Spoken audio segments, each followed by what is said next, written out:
this game could be tricky for PSG.LGD. Okay. Do you think it's going to get to that point? And do you think that Liquid are going to be potentially taking game one? I think there's definitely potential. I think their draft is strong enough to take it. I'm still leaning PSG.LGD's favor in PSG.LGD's side because of my bias. And I do think that they have more playmaking capabilities early on in the game. Okay. That's fine. You're allowed to have that small little bias. I do have a small little bias to our two casters, and they are Trent and Lyrical. Aw, thank you so much, Nat, and the lovely panel out there. Trent, I'm so excited. I could not be more excited for this game. I saw this one. I was like, Liquid LGD, let's go. The battle out there. I'm going to be real with you. I didn't need to look at the drafts. I was going to say LG was going to win no matter what. Okay, that's fair. Where that's I was fair. feeling. Are you agreeing? Do you think that Liquid pulled something together here? Coming into it, of course. I think most people are just like, wow, LGD are tearing it up right now. Kind of expect them to keep tearing it up. But I really like the draft from Liquid, I got to say. I think it hits a couple of these like top-tier heroes right now. I mean, you and me, this guy, Dawnbreaker, Hoodwink, that's us. Let's go. Terrorizing the pubs, and for good reason. These heroes are very frightening in the laning stage, and that's what Liquid need. They need good lanes, try and carry this out, because LGD have obviously been looking very good, and they also have some very solid heroes. Like let's not get it out of our hands here. I don't think it's like really a draft win necessarily on either side. I definitely think that LGD have comfort, and I think we are seeing a recurring problem here at the Major of a Puck first overall picked, and honestly, it's not that bad of a Puck game. So how is that allowed to happen? I mean, even when it's bad Puck games, like they pick Nyx Assassin or stuff like that, they're still just phase shifting away from everything. So it feels like it almost doesn't even matter. Ame hiding in the shadows the way that TA does. Are they going to find her over there? I mean, Liquid has done a big old wraparound all the way through the jungle here, but they don't manage to connect onto that TA. 30 seconds to battle. Just hiding back a bit. Interesting. So yeah, a couple of big things that I'm really interested in here is the Tidehunter. I mean, again, a hero has only been picked one time as far as we could tell. Didn't win that game. Faith Beyond, though, this is the man with the plan, and so often he's just been able to be the difference maker for this team. I want to see what he does. Yeah, looks like nothing too. Oh well, I say nothing too exciting. They're gonna get a little bit of damage there. It's like that's not a staircase. Do they have detection? They do. They got a sentry ward. Do they drop it? Yeah, they go for it. Oh no, Ame, this is not the way to start. Can they bring him down? It looks like they will. First blood drawn by Zai. Ooh, giving that extra gold there to Dawnbreaker at the start is scary. Okay, that was really crafty because I think Ame was like, all right, well, there's no way I die up here versus these two heroes. Like, I'll have some way out after the hammer, but probably wasn't expecting the Dazzle to be up there to start, right? Yeah. To get the early kill and then TP down bottom because they're clearly anticipating this lane that they are going to get of the Monkey King and the Dazzler together. So yeah, Tidehunter, hero, I love this hero. Obviously, he's been very iconic in the pro scene for a long time. Has not been around much lately, though. You know, we've moved on to these Razors and Mars heroes over the past year, and Tide kind of got left behind. He's a little sluggish in the off lane, right? He's a pretty big behemoth dude. He doesn't get around very much. And at the very least, we'll have the Kraken at some point to work within this lane, theoretically, for like dispels and stuff for the poison touch, but overall, you really don't like seeing Monkey King versus you in the laning stage. No, and did fully commit for that. Gush now is, meanwhile, Y going to be brought down low. This is the danger. Level 2 on Dawn, and listen, it's all I'm saying so is scary. We win our lane with these heroes. All right, so like, you know, you're not wrong. That's a bad sign for the balance. Thank you. Dude, the power of Dazzle. All right, the lanes are strong for Liquid. That is all I'm going to say. Down bottom, there is trouble. A Bruin Insania, he just walks off all the pressure. And up top, they found the kill also. Oh, the gosh, though. Okay. Yeah. I mean, I wonder if he almost wanted it. I don't know how much mana he had left. He had already burned through a lot. He but had 4 tangos and some mangoes. I don't know. That's fair. I think dying, you know, probably a little unnecessary there. Fair enough. Well, we'll see if he can come back to lane fully stocked up and ready to go. But for now, Y just trying to play a little bit of intercept. Does manage to find the D ward there up on the high ground. So getting a little bit gold back into his way. I will say, overall, the lane's been very passive this major for the games we've been casting. This has not been the regular. Oh, why? Vision just getting fogged, hides away to the side. Oh, 15 HP, but he couldn't quite connect there. Yeah, not passive this time at all. No, not whatsoever. And I mean, Boxy just still continuing to harass and push up there with that Blightstone. So good early on the Hoodwink. And just a great last pick. They had a couple options, right? They could have done the offlaner hero. They could have gone for something like a Rubik, too. It's a great Rubik game overall. But they wanted this pressure in the lane. They want to really take this and snowball into something. Up top again on the Ame. Very good. God. So the way Zion Boxy are playing this, too, where they have the angle of the slow of the hammer to ensure that it doesn't break the tree that you're using for the bushwhack. Because that's a common problem with this duo. They're killing it. They're getting everything they need to. And, like, you know, why? You had access to that camp, but it's only the ensnare creep. You're not really doing that much besides trying to get the harassment out. And Zai playing Dawnbreaker with already the Soul Ring done. They have constant spam. TA, this is going to be tough for Ame. He goes in with the Meld Strike. I mean, any time this wave is away from Ame's tower, it's death sentence potentially. It's even tough for Y to get out right now and try and find a creep, right? Yeah. Like as this the small camp is blocked, and he's got a hill troll to work with if he wants. He doesn't really have a whole lot of choices, so he's just gonna have to take it. Mid lane we hadn't really talked about, but yeah, you can see that you're going to push on back there and try and break some salves, but with the wave underneath the tower now, it's very dangerous for the TA. Yeah, mid, this is a bit of a classic. Lone Druid has a couple matchups that traditionally he was used in the mid lane for, and Puck was one of them, where you can sort of just, you don't have to really worry about being bullied out, especially since Puck has lost a lot of damage in the past few years in terms of the laning stage, so you can just get away with this and even get a couple kills with the root now, with it being earlier. Faith Beyond trying to stand tall here. The Boundless Strike does not connect onto Zinq, and in fact, with the turnaround cookie, that will be enough to stop Mickey from going for that much more, and actually goes back in for the kill. Grave at level 3 already out. Faith Beyond. Zai, diving tower. Yeah, up top, they do find another kill on that Ench, and well, in the meantime, Insania going to try and keep the pressure onto Faith Beyond. Can he get another touch? He will, but did not get the reapply as the Kraken show was there regardless. So Liquid forcing back again down bottom, and I mean, look at the CS. TA is 7-4. She is getting absolutely destroyed. Oh, and again, just like, yeah, keeping up that harass. Like, yeah, why passing over tangles and stuff, but just, he's still so low here. And Boxy's not even there. Just running around, gonna actually suicide to the neutrals. Just wants to keep the pressure up in the lane, right? So this is something that you want to do where you're just buying out stats. So we've seen this Blight, so we've even seen occasionally like early Wraith bans, even on like Hoodwinks, where you just want to like keep on pressuring as much as possible. God, and I mean, you look at this, right? He walks forward with that hammer, and you actually can't come and contest it. Although, maybe with the siege shot, there's some extra damage there now. He's going to have to back away, but we'll have the salve up and can go for another round. I mean, Zai's just keeping him low, right? So that when the respawn comes from Boxy, they can just go again. Yeah, and I mean, obviously, Tidehunter's lane not going as bad as up top is, but it's scary. Look what Boxy's done. He's TP'd to the mid lane. They have a lane ward in place here to see when he's coming up from the TP, right? So they're going to know that he's not there.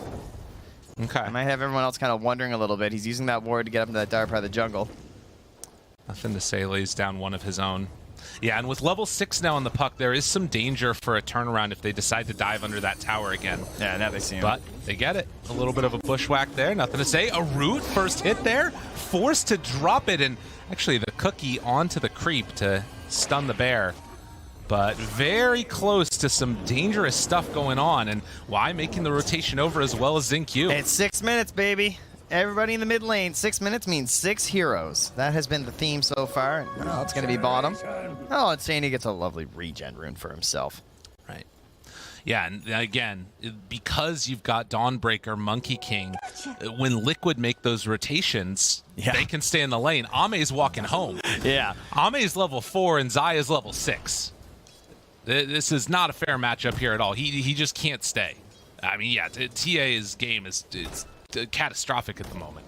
Yeah, they could start mounting some stacks. That would be great. Obviously, they have a TA and a Tidehunter, so both very capable of going for the stacks. But Liquid, you know, they would love to keep fighting. They're going to have this Monkey King who might play a little bit aggressive, could be scouting up for these stacks. Dawnbreaker, of course, can then join in these moments while still farming. Hoodwink, an excellent hero to set up for these kind of plays from a Dawnbreaker, because you can just run around, scurry in through that jungle, set up a bushwhack into the Solar Guardian, and you're going to have that big burst damage at level 6. Now, keeping that in mind, we are also going to have Ravage plus Mortimer Kisses, which is very dangerous. And Snapfire plus pretty much anyone can get kills at level 6. That could be their comeback mechanism. Faith Beyond not quite level 6 himself. Mickey forced to throw out that Boundless Strike, but the Stomp is going to... Ooh, just barely gets away. The Boundless Strike gave him enough to get the jump. Enough time not getting hit there. So well played. Now we get that mid lane Templar Assassin at this point. Yeah. Ame's got to find something. Nothing to say, just kind of wondering where his lane went. But, you know, he'll just hang out up here with the Dream Coil, hoping that they're going to dive the TA. Maybe catch this down. Oh, Insania. Oh.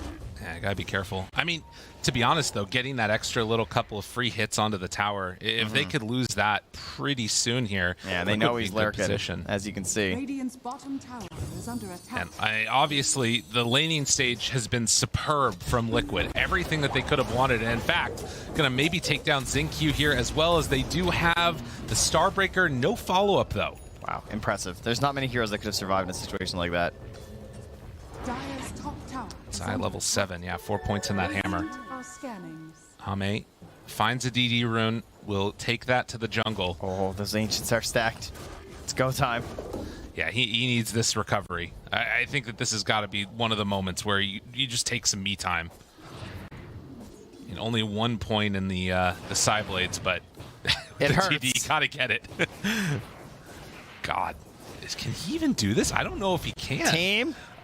This is very hard for him to deal with. Yo, why? Do you have a Nature's tendency out there? But no, sorry. My God, refraction. Oh, it's getting spicy. All right, I mean, without the DD, that doesn't happen. He needed that so badly. What a win. Man. Ooh, Boxy going to get a lovely D ward here. Turn that sentry down. Also, one of the benefits of Hoodwink, of course, that you can actually check the high grounds. The hero with the trees. Dire's bottom tower Okay. is under attack. Turned on again. Insania's nearby.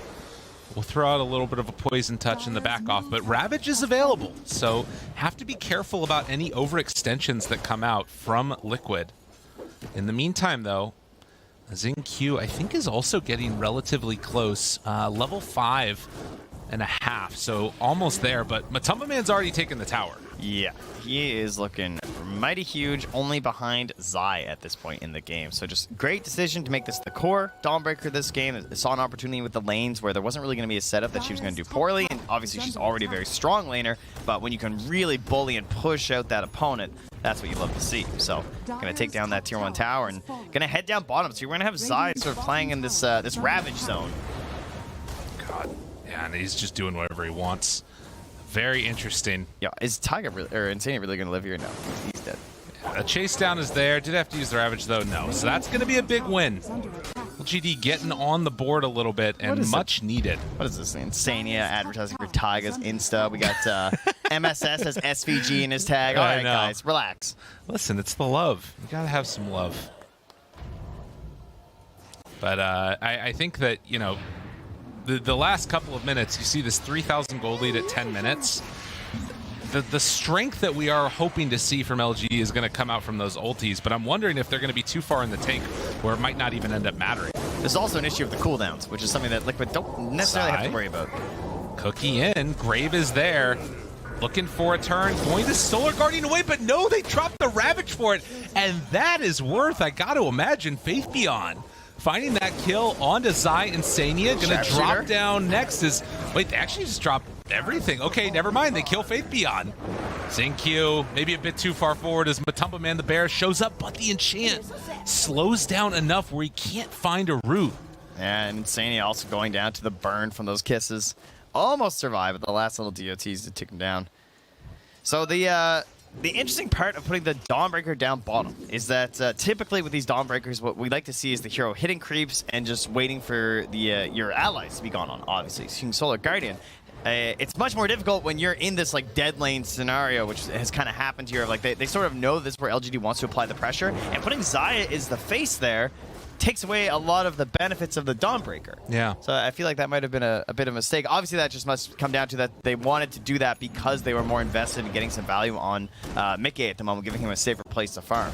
Right, and you can see, though, afterwards, Zai going to hang out up on the top side for a little bit here, waiting for his ulti to come back out. But LGD, they're not going to be deterred. They want to make the rotation and find that Monkey King up on the top side of the map.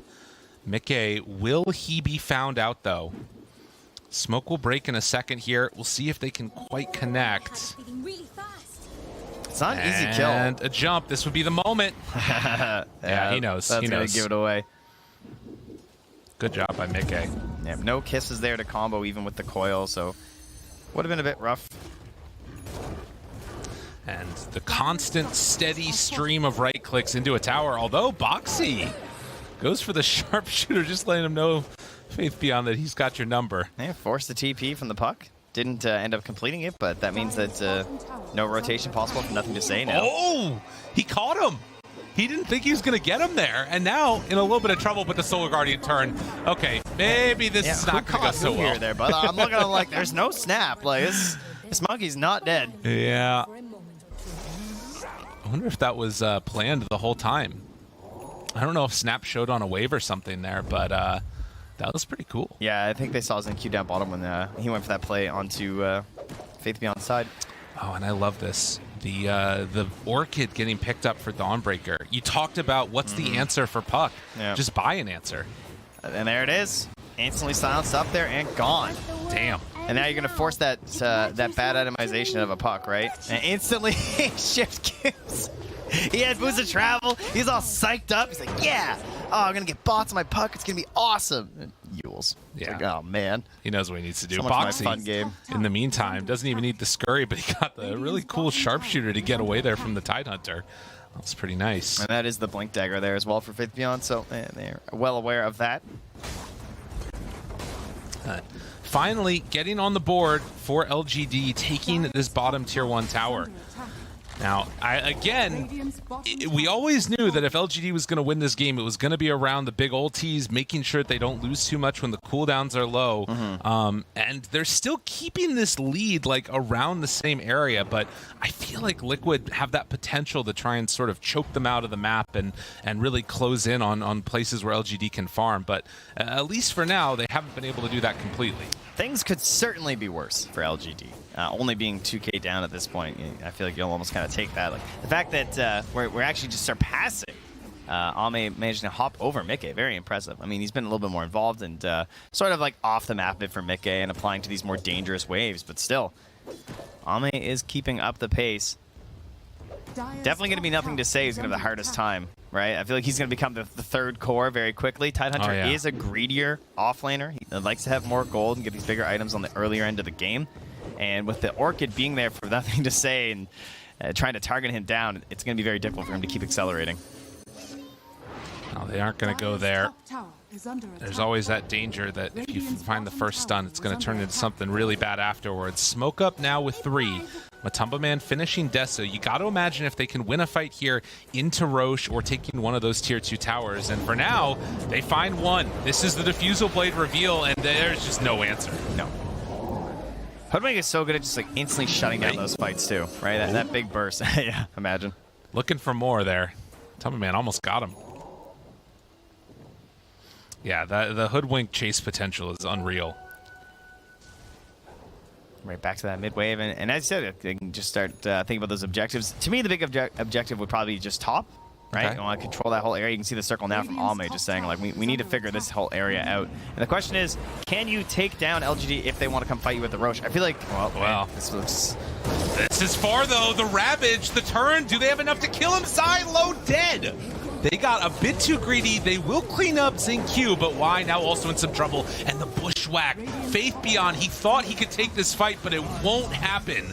A double kill from Mickey. It comes at the cost of Zai, but they will take that. Yeah, that's a bit of a classic, huh? Yeah, the puck's not there, unfortunately. Had a DD, too, that he's just able to pick up as well. And so, yes, you take down the Dawnbreaker, but at a huge cost, plus spending the ulti. So it can be a long time where they can't fight them, can't contest them, and that's exactly when they want to head into the Roche pit. Because if there's any place you want to spend all these big ultis, it's Roche, right? Knowing that Liquid would want to go for that on the earlier end. So we still have the Mortimer Kisses, though. They might be, they might feel forced to actually contest this. And I mean, again, this anticipation, the Tumble Man's there, but they were not quite anticipating Mickey getting quite as quick of a turnaround. Why? Now also chased. And from downtown Boxy, there to clean up the kill. Nothing to say. Oh, the Orchid! It comes out. Zai doesn't quite find him, though. He was able to juke to the side. Nothing to say. Somehow able to escape from that one. Did a little ring around the tree. But they will get the Aegis. Bearman strong. Yeah, and he's really taking his time right now on Nothing to Say to try and find some farm to get this Yules. Has to have some kind of an option. It won't be free, though, of course. There will be a couple tools as you're coming out of that Yules that could be a bit dangerous here from Liquid. Yeah, there's more than a few things there to catch. Whether it's Savage Roar or, I mean, even timing the Starbreaker could be a little bit tough, but you got the Aghanim Shard now on the Dawnbreaker, so Magic Immunity. Yeah, and I mean, it's still a puck with no blink, right? So Yeah. I mean, you have Yules, but unless that orb is out there preemptively before the Orchid, you're still in big trouble. True. Well, they have access now to the Outpost and Tier 2 tower taken. Liquid, they keep on stacking up these objectives one after the other. The net worth lead still keeping it somewhat close. And I mean, they need to get a fight where they actually have Ame there to deal damage. Nothing to say to deal damage around that Ravage. It feels like until that moment comes, LGD is always going to be on the back foot. Radiant's middle tower Why is just under playing the attack. Vanguard here, sitting on the staircase in between the enemy team and Ame, and so he will pay the price, but kills, of course, not worth that much gold these days. It's essentially what's just like keeping them afloat right now. Yep. Nothing to say. Mickey there. Solar Guardian tries to jump out. They get their vision. Oh, wait, they cut the tree. A little bit of a misplay. Nothing to say. Now able to get a little bit of distance so the Orchid won't be there in time. Dire's middle tower is As under attack. they chase, nothing to say. Gets out. So yeah, I think that was the hammer thrown Meanwhile, at the mid, same though. time. Yeah, I know, right? Exactly. Yeah, they're still taking buildings. Yeah, unfortunately, that hammer in the trees, some poor interactions there when you get a monkey and a hoodwink on your team. So far, they've been avoiding it. Not this time. Faith Beyond's hunting. He's thinking about this here. They've all got heroes in the area. Yeah, there's the smoke. So the Blink, Ravage, the Mortimer Kisses, and if you line them up with the side blades, it's just like bowling, baby. You knock them down, right? Looking for a couple strikes, some spares, clean up the 7-10 split. Yeah, These are all that's these the one. American terms, all right? Start Googling. That's how He's going going to hit a triple. We need to explain baseball rules to the Euros. I know, there's no way. You know, they didn't understand the Rangers game going on in the hotel. It's too complicated. Ame looking, trying to find a strike. I can't do it anymore. I'm done. Unless it's baseball. Yeah, You know, exactly. then he That's doesn't the one. want the strike. He wants the grand slam. Yeah, that's the one Yeah. that they want. And meanwhile, Matumpa just takes the tower. That's a lot simpler. Yeah, exactly. Well, 20 minutes. There's just nothing there separating them. All the cores from Liquid are so freaking farmed. You got BKB now done on Monkey King as well. They have played this like early laning stage into mid game just fabulously. All right. But you see, Faith Beyond, he purchases the Ags. Now, Tidehunter has the best voice line when he gets the Ags because he says, and so it falls to me, because that's how I feel whenever I have to buy this item. Oh, yeah. It says, we're losing, and Yeah. I got to push out these waves. Oh, from downtown, they do get the bear. Bear goes down. Okay. So it falls to him. Yep, there it is. Gush. It's not going to quite do enough.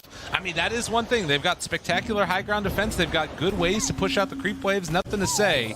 Throws out the orb. The Hoodwink will not quite be able to catch him. Zai cooldown in 4 on Orchid. Remember, As first Mickey overall chasing. pick of the entire draft. I just want to point out again. First overall pick. Boundless Strike cuts There, into the yeah, all right. Well played. Oh, wait, they got to be careful, though. The wrap is coming. They're looking for the turn. Faith Beyond, he's got the moment. He's got the moment. Can they jump? Do they want to? Mickey pops the BKB, though. Catches all the rest of them. Still hanging on to that Ravage That for was sick. now. As Zai in trouble will get killed. Ravage comes afterwards, only for the dazzle. Was anticipating more heroes All there, right. but LGD, they win a fight. Press 1 in chat if you blink Ravage those 3 heroes. Yeah, Instead of exactly. being patient. See, he was patient. All right, only use the Ravage when he had to. Guarantee that kill. And that way you don't get burnt by the BKB that was there. So then they still force out the BKB. They lose no heroes. And it's that simple. In terms of the swing and how quick it can happen, that's like a 1,400 gold swing.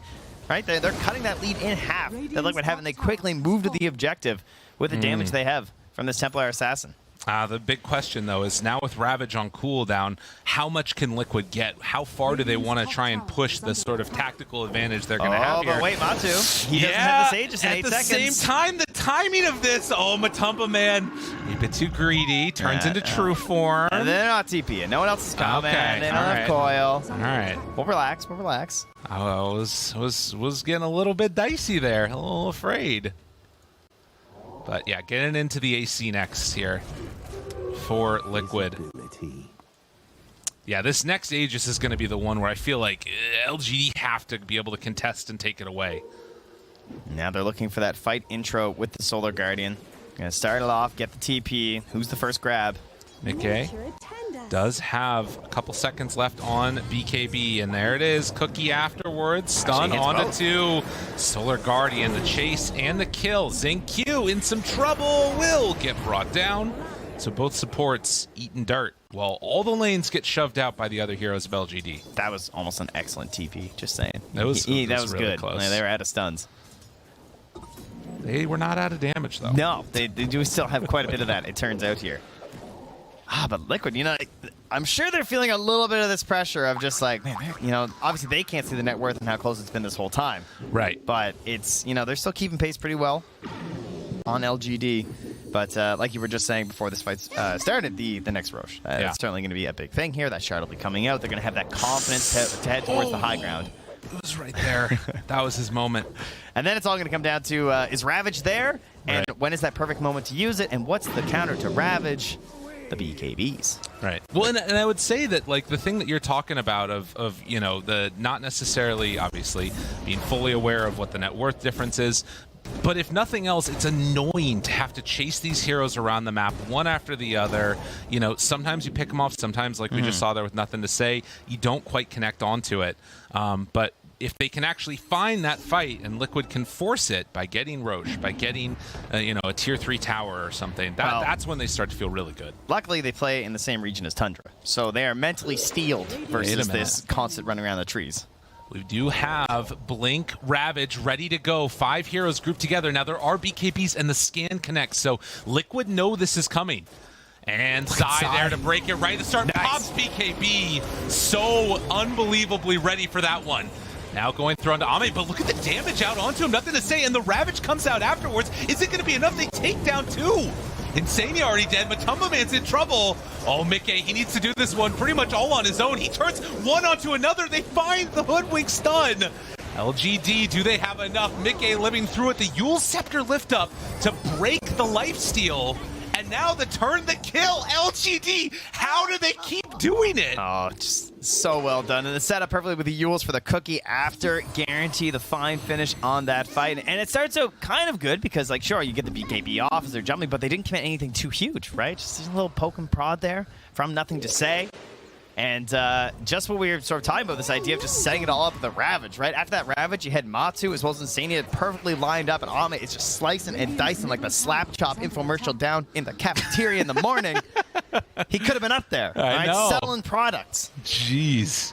I mean, that's the thing, right? Like, realistically, that's the best you could hope from Zai, right? He stops the smoke gank in its tracks, pops the BKB, is able to stay in front of all of it, but then Ame just kills him. He's just got so much damage, needs some more armor. And AC coming out soon for the Lone Druid will help to solve some of that, but I mean, it's scary. It's very scary. Again, comes down to Roche. We're 2 minutes away. What can they do to sort of get some type of advantage over the map up until that point? Yeah, certainly a bad scenario here for Liquid. And the fact that Ravage will be back up by the time the Roche is spawning. Yeah, that would have been huge if it spawned right there. Yeah, that would be great for them. Have a chance without this in play here. As you see these wards, yeah, they are everywhere right now. Wards getting knocked down. I feel like wards get destroyed so often now. Like we're constantly spamming sentries all over the whole map. People are putting pillar wards down in team fights. It feels like that's the more important aspect of having visions. And our long-standing wards, yeah, and gems of course. Our long-standing wards are these like sneakier ones and sort of like, you know, bad spots in a sense where they don't provide much vision, but much less likely to get caught by the sentries. Yeah, Liquid have nothing out on the map right now. They just don't see a thing. And likewise, LGD, they just have that one pillar. But we'll watch and wait for it. Oh, they also have the Frost Troll. That's pretty cool. Interesting. So they're keeping that armor up. And that is going to be for potentially the pivotal fight, as everybody has Frost armor. And a hasted puck. Oh, man. Going up there. They drop down vision. They see Insania right at the start. Gonna jump onto him. Solar Guardian afterwards. It is not enough. The coil is there also on the Matumba Man. Boxy trying to interrupt this, but the Ravage is out. The damage is done. Liquid, you're in trouble. Mickey, he drops the ulti, but I don't know if it's gonna be able to keep him in there. LGD just walks away and he's forced to TP out and he gets broken. doesn't manage to escape. Oh, it all fell apart so quickly. It was looking so good for Liquid. LGD, like, approaching the cliff, always a very scary prospect, but they've got that mobility on their heroes right now. So they plant the ward down, they're able to target exactly how they want during these fights, and that instant jump and the inability to really stop it from Liquid, losing Insania right away. Mickey up on the tree, not BKBing before attempting to go for the Wukong's command, gets him caught in the Ravage. So that creates a very good start to the fight for LGD, and it's just a matter of T-Ball, just setting it up, knocking him down. God. I mean, and now Roche is up right as, you're dead on the Lone Druid and the Monkey King. This just could not be going better for him. But that vision, they place it up, and you see Insania. Like, he was walking to get it. I'm just warding. That's all he wanted. Oh, just a couple of seconds quicker. That's the difference right there. Because if Liquid finds him and gets the ward up first, what could have been? That's Dota.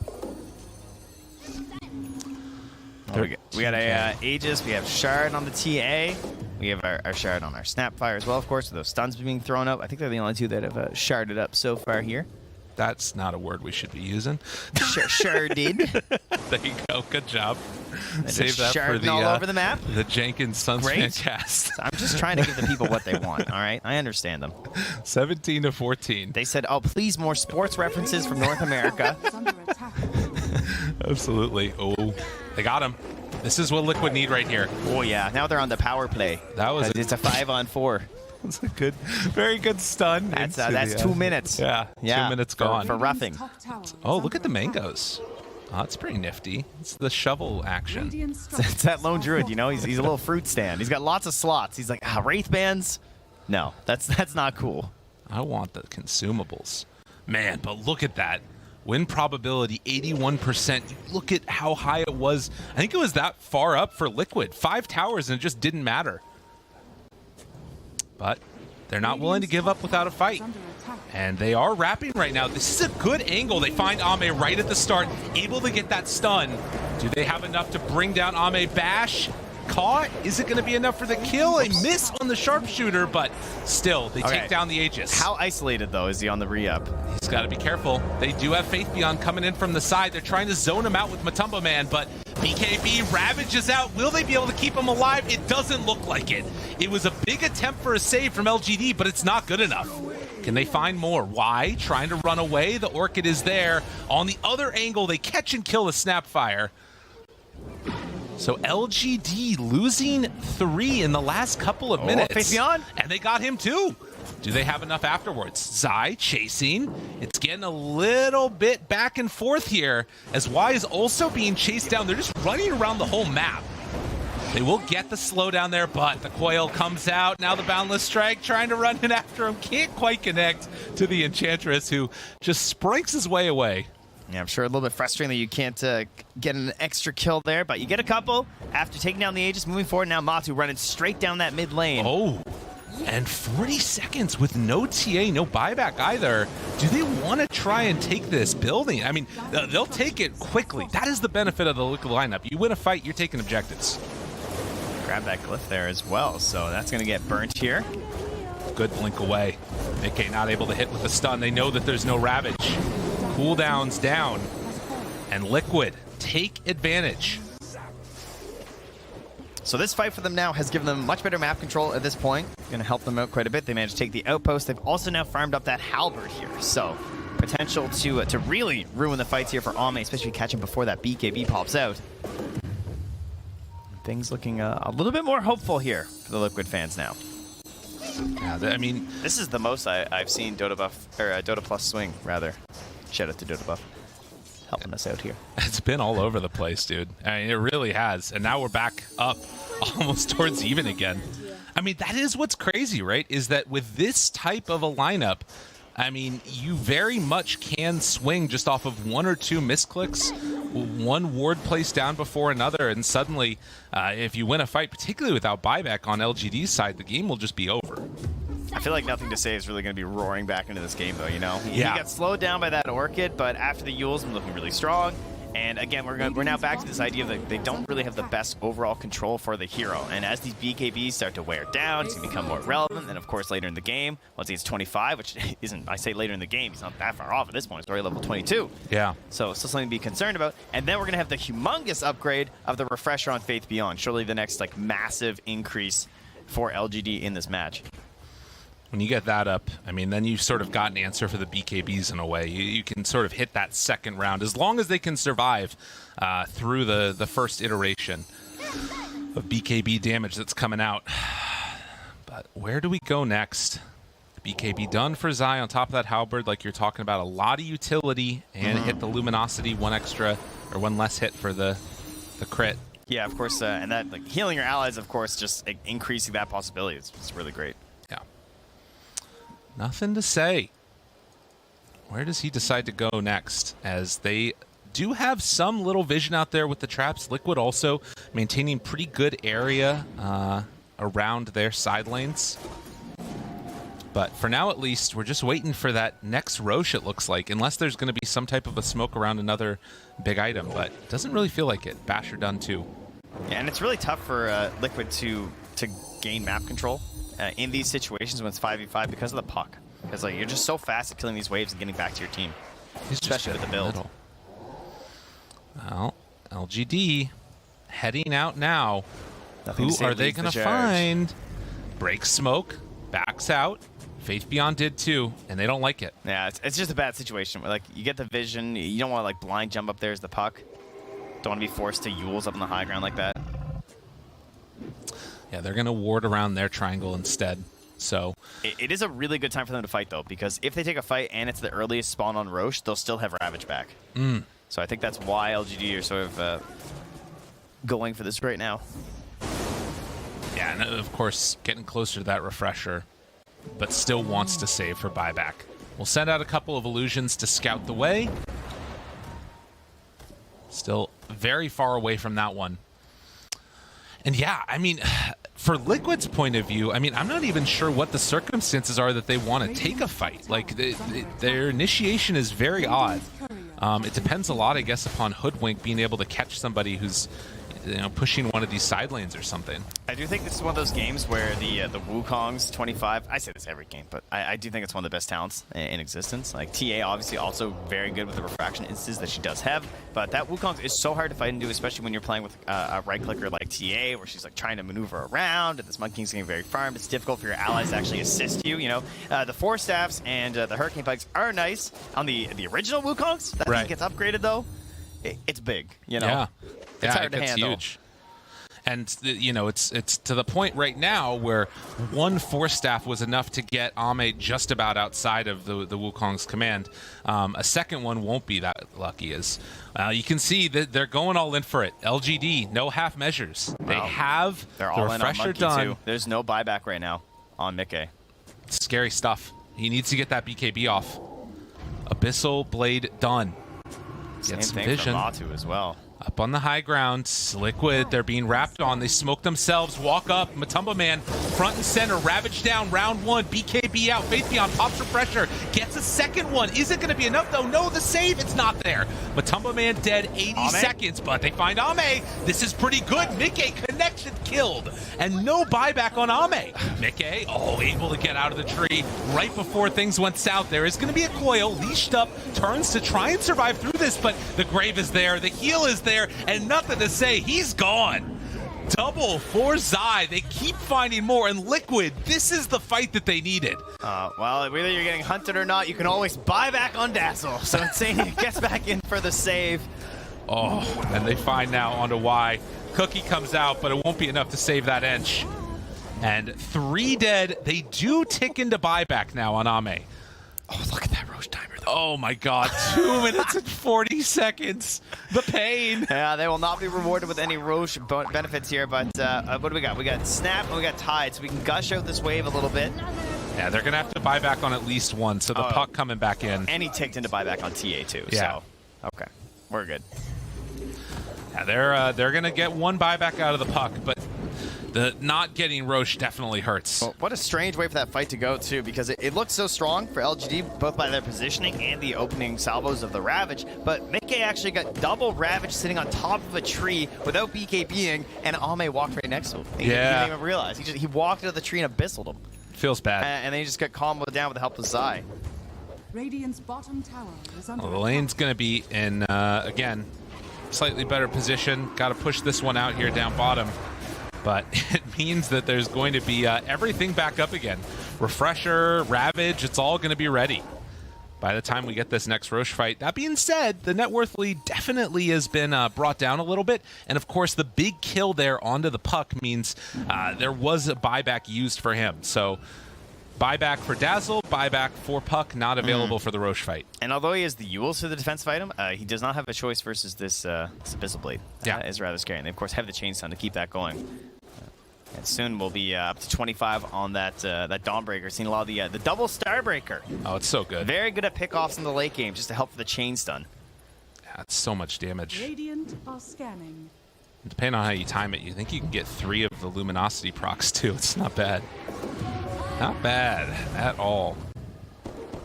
Well, Trickster Cloak, a couple more items coming out now. And at 38 minutes, Liquid and LGD squaring off on this side.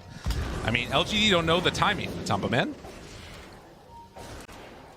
Dispels, but Bear taking a good chunk of damage there. God, they got to be so upset about this Roche. Well, you know, it's been a late one. Roche, he's sleeping in today. Taking a bit of time off. Taking some me time. That's right. Jumps, finds him, stun, combo, but they interrupt the Ravage, the Force Staff, the Cookie, everything for Ame, and now look at them, they're all lined up together.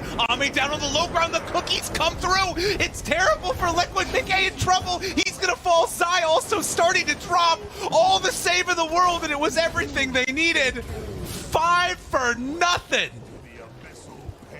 LGD are just, they're Obi-Wan. They're the kings of the high ground. And I don't know, but both spawns. fights now, they have that exact positioning that you'd love to see. And somehow Liquid is just trapped in a ball at the bottom of these stairs. And the weakness of the Lone Druid in a way in terms of just like these BKBs, right?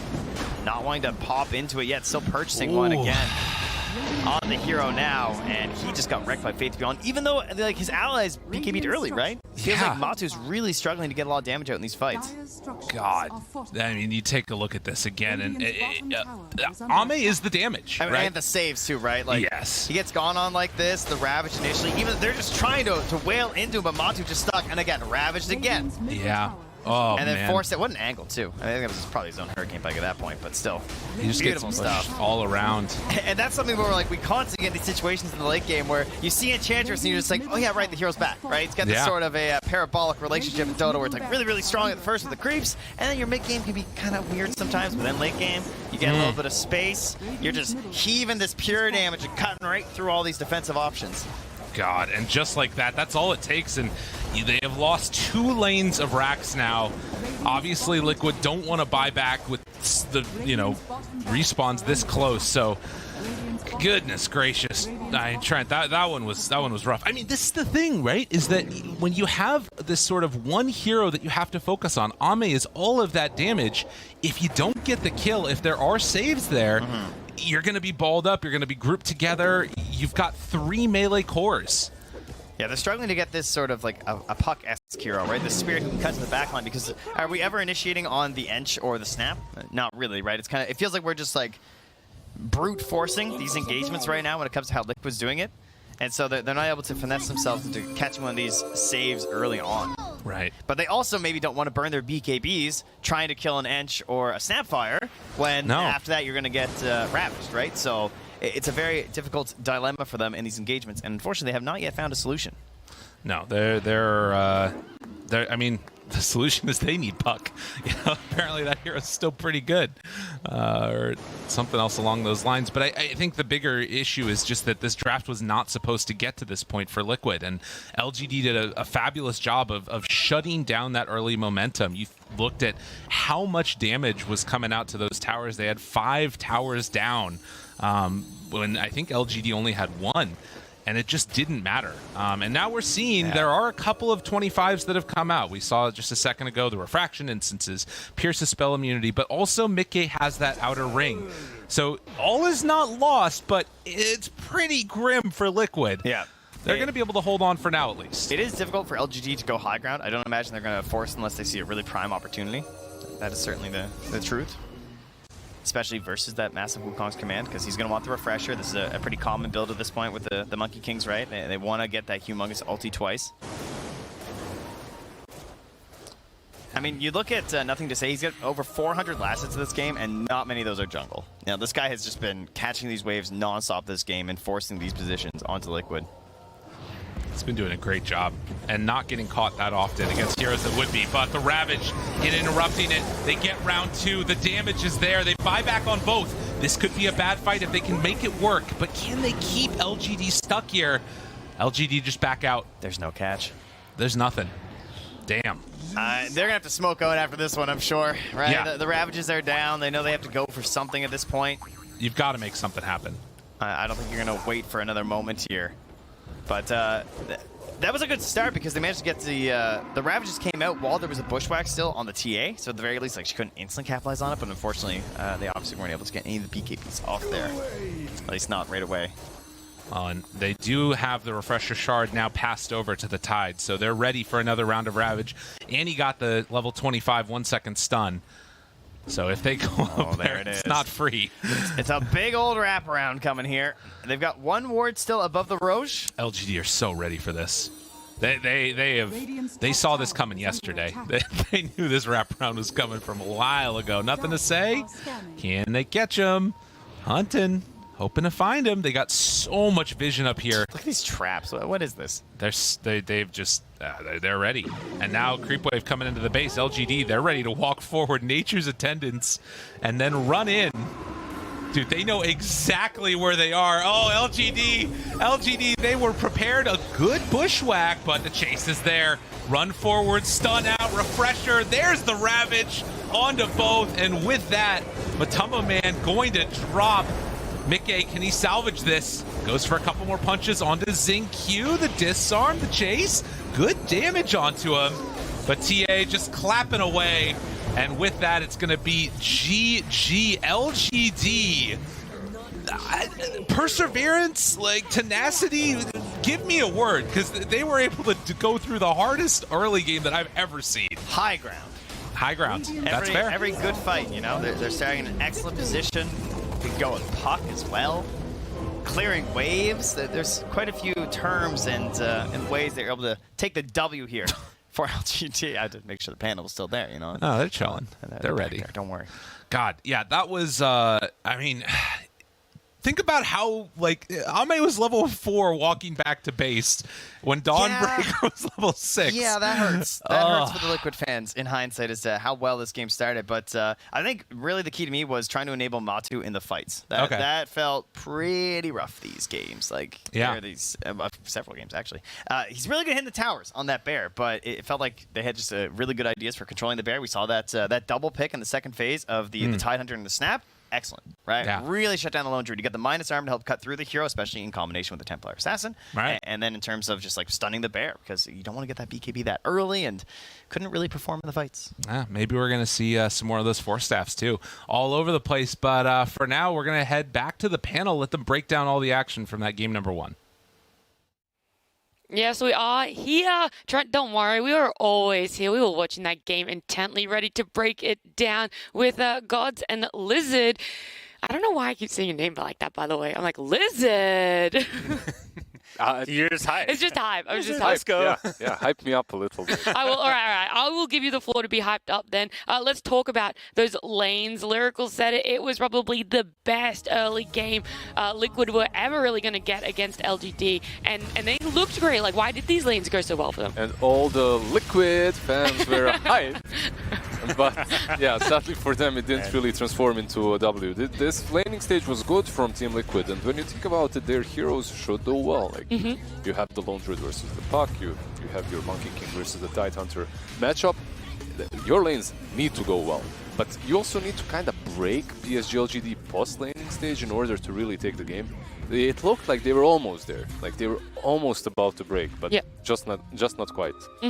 I mean, the most notable lane that I think went very much in Liquid's favor was that mid lane. That Puck really, really struggled, but God's Puck had an amazing impact when we got later into the game. Yeah, it's you know, it's some point we're gonna get sick of seeing Puck. It's a very fun hero for what it does, but it's so much enabled them to just kind of turtle it up, at least wait and pick and choose their fights. The hero can always be cutting waves, and even when the hero was like the six in net worth as far as the 6 cores go, like it just felt like the hero was still going to scale into the late game. Like the hero gets so much value from items like Witchblade, the Blink Dagger making you near invulnerable with Phase Shift, and it just gets insane the longer the game goes, because then you hit level 25, you get PKB Piercing Dreamcoil as well, and it was just kind of the perfect hero to kind of basically buy them time to get to those late game timings where they have a Refresher Tide, they have this Snapfire who's owning, even Enchantress is scaling into a semi-core, killing the bear in these fights. Like it just got really out of control the longer this game went. I also just love the fact that this game is a perfect example of one side having a completely normal casual dota draft that's kind of countered, but as long as they like keep themselves cool and collected and calm. CCNC. Exactly. Like there's eventually this timer that they hit and they can't be stopped if they play their team fights properly, which they did. Meanwhile, Yeah. And at the same time, their team fights are way easier to execute. Like you have this Ravage, you have the Snapfire's Kisses, Dreamcoil. On the other hand, your 1 and 2, even though they are countering their laning opponents, right? Lone Druid versus a Puck in the lanes, Monkey King versus the Tidehunter in the lane. Later on, they kind of fall flat when it comes to the way you're supposed to execute the team fights. Not necessarily